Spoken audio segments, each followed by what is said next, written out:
Olá, meu nome é Max Mano, eu sou médico oncologista no grupo Oncoclínicas e é com prazer que vou hoje abordar o tema dos sais de platina como tratamento neoadjuvante em tumores triplo negativos.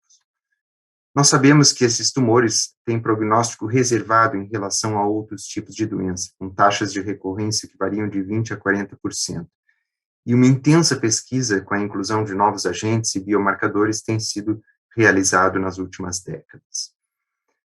Nós temos cada vez mais usado tratamentos neoadjuvante para esse perfil de tumores, e em grande parte é devido ao papel prognóstico que a resposta patológica completa nos oferece. Essa informação riquíssima, como visto nessas duas meta-análises de dados de pacientes individuais, o fato de o paciente atingir uma resposta patológica completa indica um prognóstico muito melhor em relação àqueles que não atingem.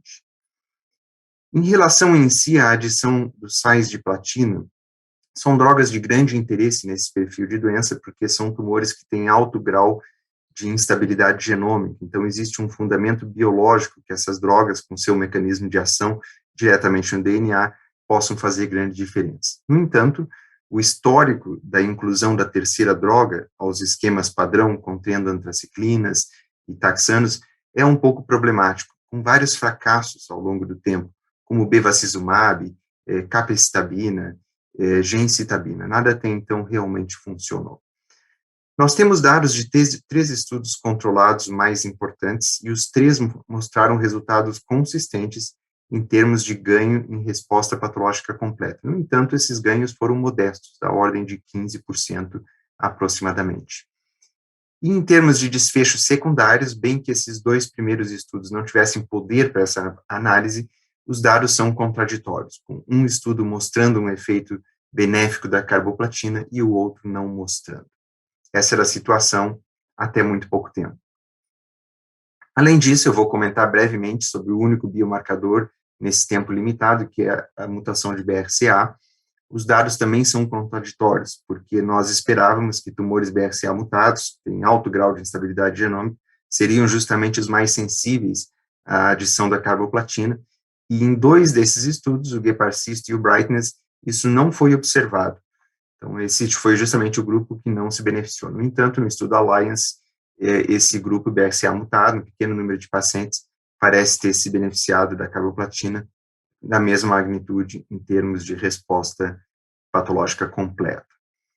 Na ESMO deste ano, nós vimos uma atualização de um desses estudos, estávamos esperando há muito tempo, porque o estudo Brightness é o maior deles, com mais de 600 pacientes, é um estudo de fase 3, e, no entanto, um estudo complexo, com várias comparações que a gente vai esmiuçar melhor agora.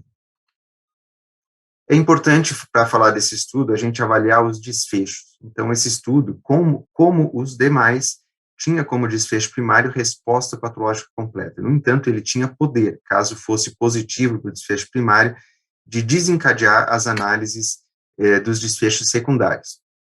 E foi exatamente o que aconteceu, é o que nós estamos vendo nessa apresentação, visto que o desfecho primário foi positivo. Então, nós estamos vendo justamente sobrevida livre de doença e sobrevida global. E vejam que, de fato, esse estudo confirma, mais compatível com o estudo de Geparsisto, mostrando um papel da carboplatina, um ganho relevante aí de 10 pontos percentuais com 4 anos de segmento nesse estudo. Inclusive, foi possível fazer uma análise pós-hoc nesse grupo, tirando o veliparib, uma análise não prevista, mas que confirma que foi realmente a carboplatina que deu essa adição de eficácia. Portanto, atualizando aqui a nossa tabela, nós conseguimos completá-la agora com os dados do estudo Brightness, e a gente fica com 2 estudos positivos para sobrevida livre de eventos e um estudo negativo, sendo que para a sobrevida global nenhum deles teve essa capacidade de mostrar ganhos estatisticamente significantes. Eu fico obrigado a falar de alguns estudos que me geram algumas dúvidas sobre o papel dos sais de platina, e um deles é este, um estudo apresentado na ASCO deste ano e publicado, o estudo ECOG, que tentava desafiar o papel da capecitabina como tratamento de resgate para doença residual. E esse estudo foi, na verdade, uma tragédia para pacientes. Eram pacientes de muito alto risco que com nenhum dos tratamentos foram bem, taxas de recorrência superiores a 50%, até surpreendentes, e aqui, nesse caso, a carboplatina, justamente a droga sendo aqui defendida, falhou mesmo derrotar a capecitabina, que já não parece o tratamento ideal para essa doença. Um outro estudo que tem que ser levado nesse contexto em consideração é o estudo Olímpia, um estudo que mudará a prática clínica para um perfil específico de pacientes com mutações de BRCA e de alto risco. Esse estudo mostrou ganhos bastante expressivos para o seu desfecho primário. O que eu queria destacar é esse dado, em relação a pacientes que receberam químio neoadjuvante contendo sais de platina, aparentemente o benefício é um pouco menor. Essa análise, em princípio, deveria ser ignorada, porque é um pequeno número de pacientes, uma análise de subgrupo. No entanto, o que me incomoda é que ela é um pouco coerente com o que foi visto no contexto metastático. Os pacientes tratados com olaparib, se receberam platina prévia, têm um benefício menor com essas drogas. Então, isso é, sem dúvida, um ponto de atenção para esse perfil específico de pacientes. Vejam como fica o tratamento desses pacientes, e a maioria dos carcinomas triplo negativos, salvo os tumores muito iniciais, infracentimétricos, a maioria deles é elegível para um tratamento neoadjuvante, e nós temos esse novo agente, pembrolizumab, eu vou falar dele no próximo slide, tratamento padrão a partir de agora para estadio 2 e 3. E a questão é, qual o esquema de quimioterapia nós vamos usar com essa droga? Se vamos adicionar a platina ou se não vamos. Então, não tem como não comentar sobre esse estudo, o Keynote 522, esse estudo que, na minha opinião, mudará completamente a prática clínica.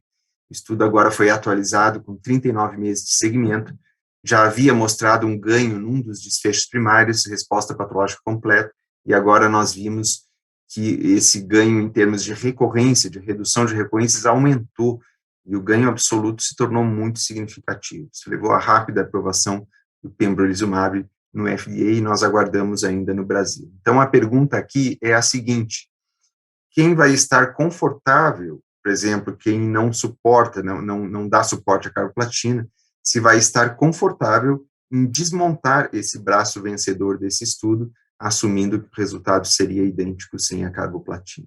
Portanto, é uma questão que realmente chateia um pouco. Essa é a evolução do tratamento do carcinoma triplo negativo, e nós tínhamos com drogas convencionais, antraciclinas, taxanos, taxas de resposta patológica completa de 1/3. Nós vimos que com a adição da carboplatina, por exemplo, o braço controle do estudo do pembrolizumab, taxas de 50% a 55%, e no braço vencedor, contendo o pembrolizumab, estamos chegando aí a taxas de resposta patológica completa da ordem de 2/3. Então, embora o fardo que os pacientes carregam com a toxicidade desses tratamentos tenha aumentado, isso é contrabalançado por um ganho significativo em eficácia. Concluindo, nos maiores ensaios controlados, os 3 que eu mostrei, está 2-1 para carboplatina. Pessoalmente, eu acho que o estudo Brightness acrescenta pouco em qualidade em relação aos estudos anteriores, CIELD-B e Geparcisto, embora ele seja um pouco maior e seja também chamado de um estudo de fase 3.